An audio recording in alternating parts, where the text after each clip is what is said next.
村里的李大娘送来一台32寸的液晶电视，说是屏幕坏了，让小梅帮忙修复一下。小梅是个聪明伶俐的女孩，对电子产品颇有兴趣，平时也自学了不少维修知识。她看着李大娘焦急的神情，毫不犹豫地接下了这个挑战。李大娘走后，小梅将电视小心翼翼地放在家中的工作台上，然后给电视通上了电，测试了屏幕的反应。随后，她拿出工具，开始有条不紊地拆卸电视后盖。她知道，这是一项需要耐心和细致的工作，因为一不小心就可能导致其他部件受损。他拿着工具，手法熟练而轻盈，一颗颗地将后盖上的螺丝拆卸下来。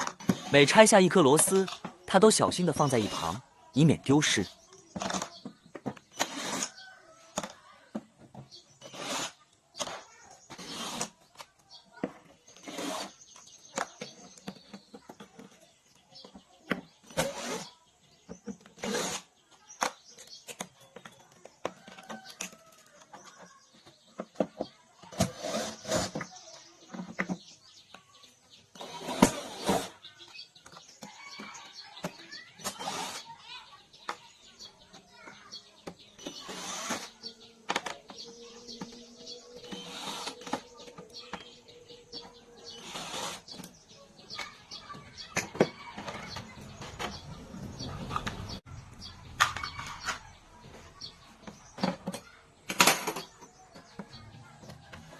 随着最后一颗螺丝的拆下，小梅轻轻地掀起了电视的后盖，电视内部的复杂结构立刻展现在了她的眼前。